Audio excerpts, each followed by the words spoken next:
Hello, welcome. If you are new, welcome to my channel. If you're returning, it's always good to see you guys. I have a disclaimer.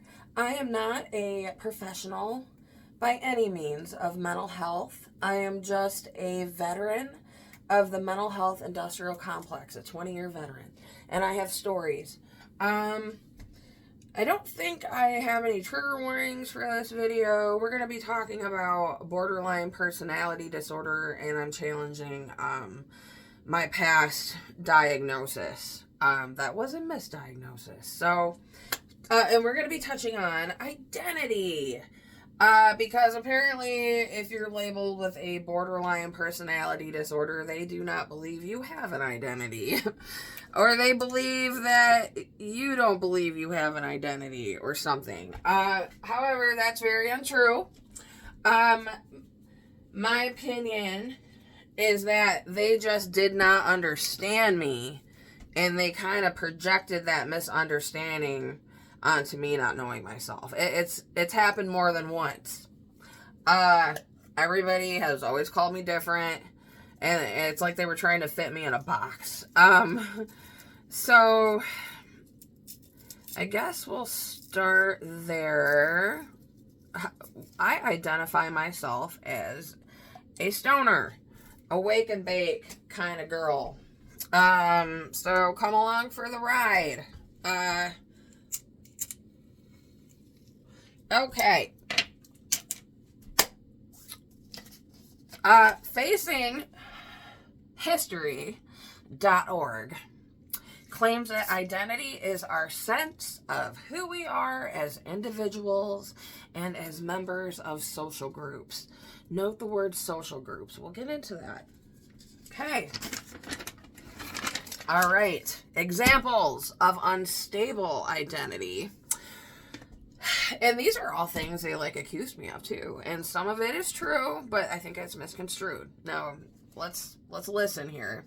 Changing appearance, hair color, style, changes in beliefs, can't commit to a job, values, goals, feeling guilty, ashamed, or bad, and emptiness, losing time.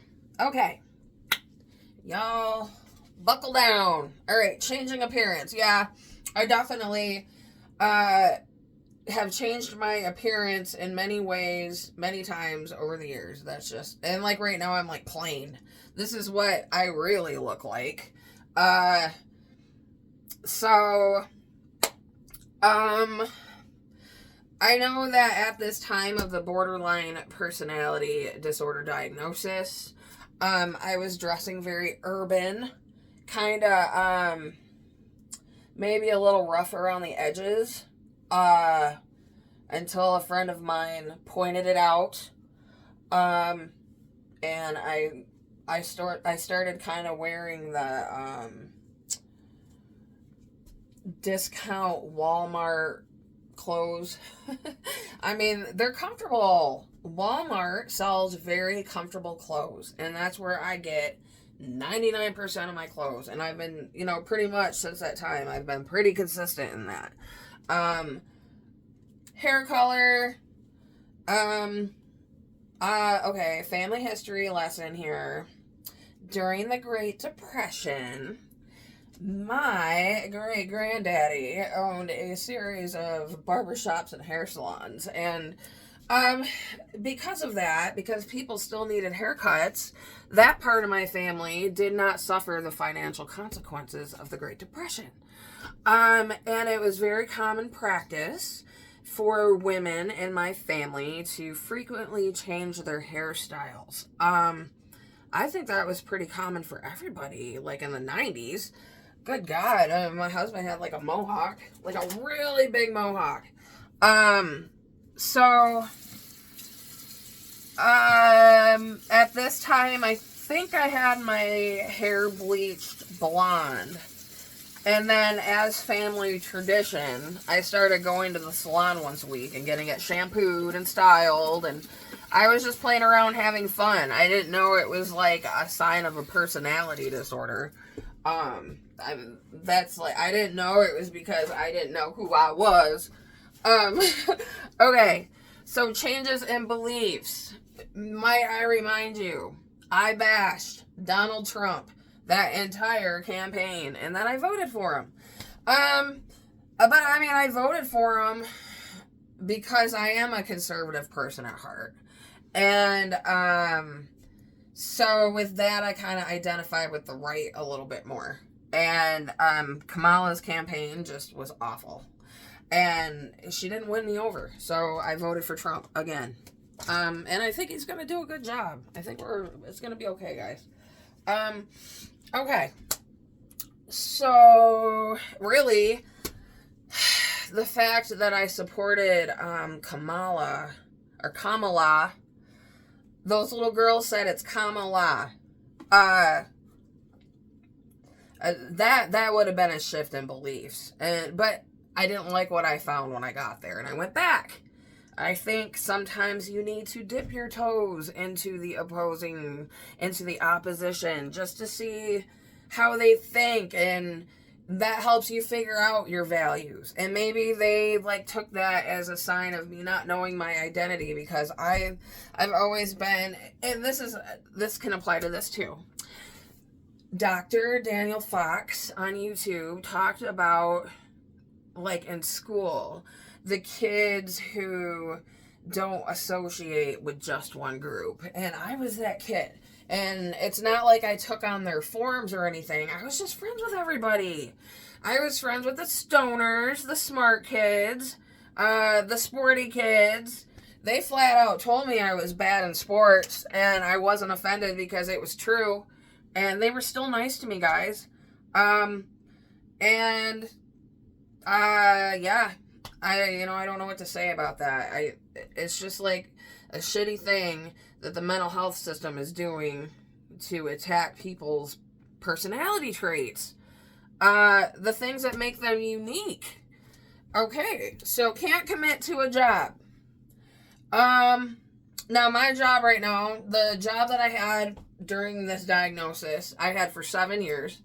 And then I switched to the grocery store, and I've been there for 10.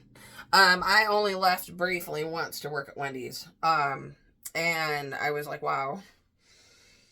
Fast-paced, scary. I did a video on it. Everybody there was really nice, so it's like a really fond memory that I have.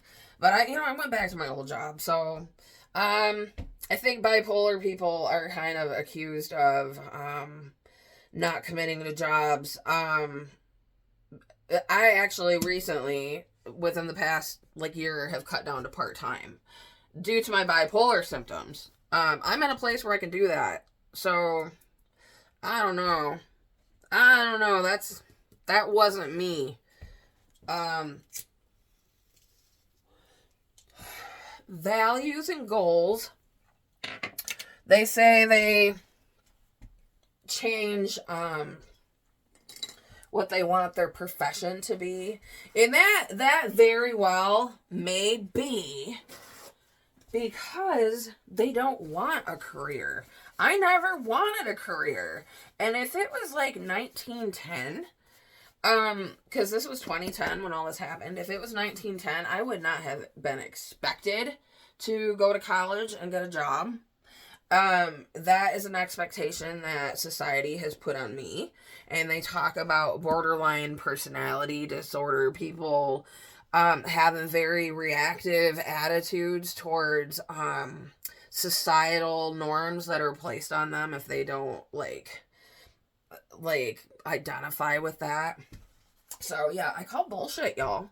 I call bullshit. Okay. Feeling guilty, ashamed, or bad. Oh. Okay, so this is okay, I have time on my timer. Okay. I have a lot to say about this because feeling guilty is a symptom of depression, and I have bouts of bipolar depression, which is really severe, crippling, debilitating,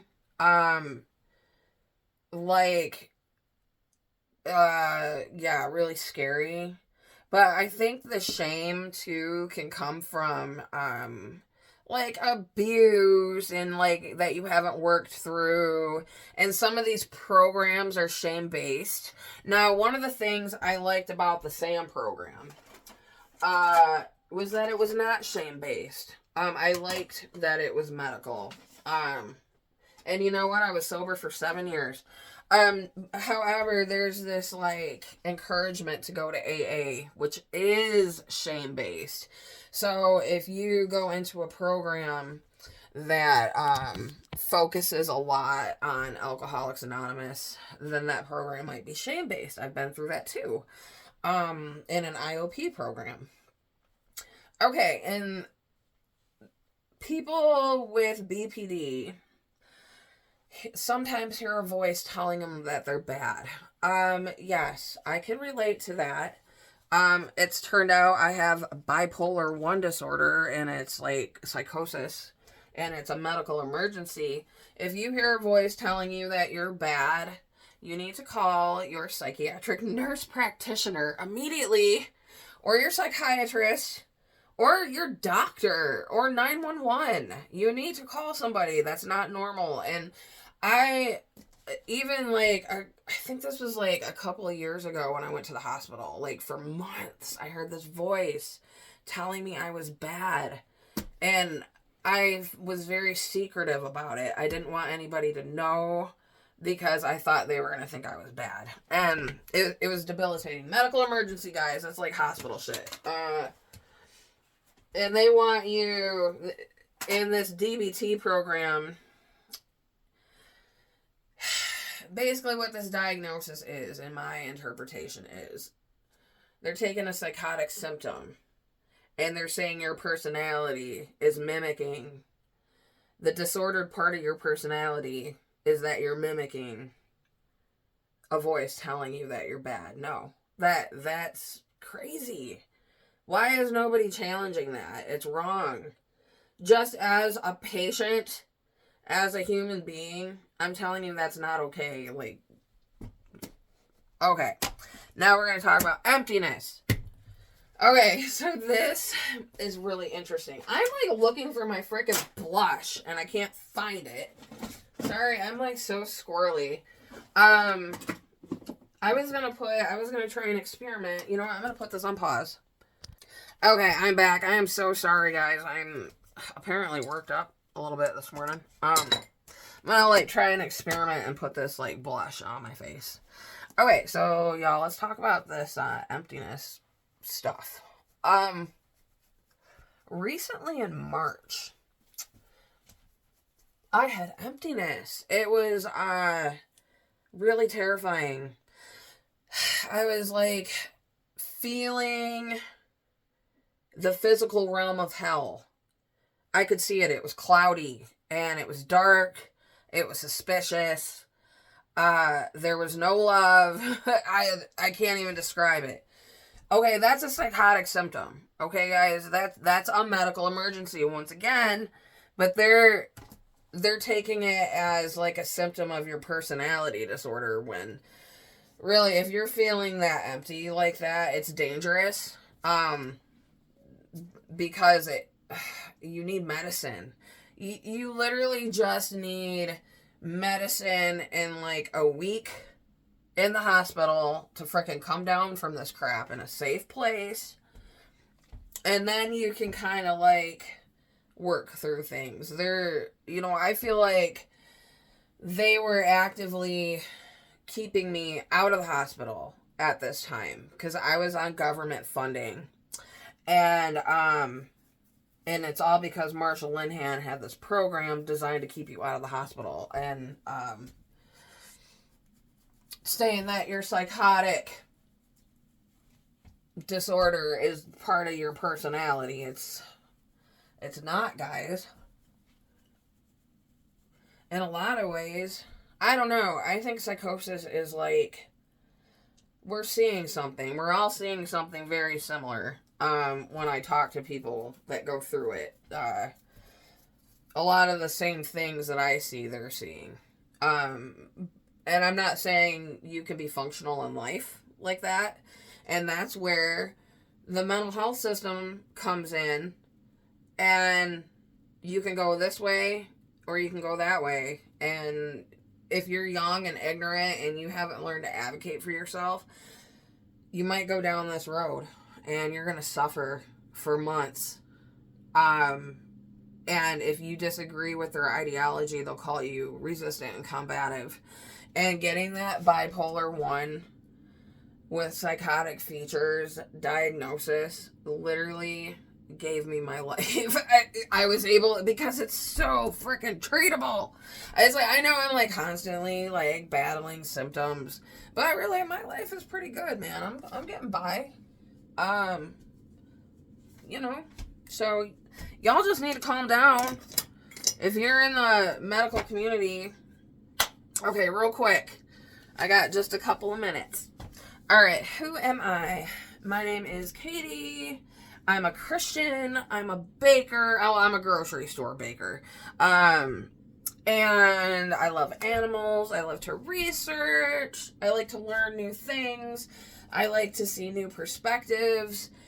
You'll see me associating with a lot of people, often on the opposite side of the political spectrum, because I like to hear what they have to say. And then we might argue, but I still like to hear what they have to say. Apparently, don't misconstrue that as a personality disorder. Okay, so I'm into the paranormal. I swear, I don't care if I'm mentally ill or not. I have seen the aliens, and I suspect they're demons. At least some of them are. And I guess that's about it, guys. Oh, and I love to get on YouTube and talk to you guys. I love to do this, like, video journaling. It's kind of nice. It's like I have video journaling, I have therapy, and then I have journaling. So, I'm all set. And thanks for coming along for the ride. And I'll see you next time. Bye.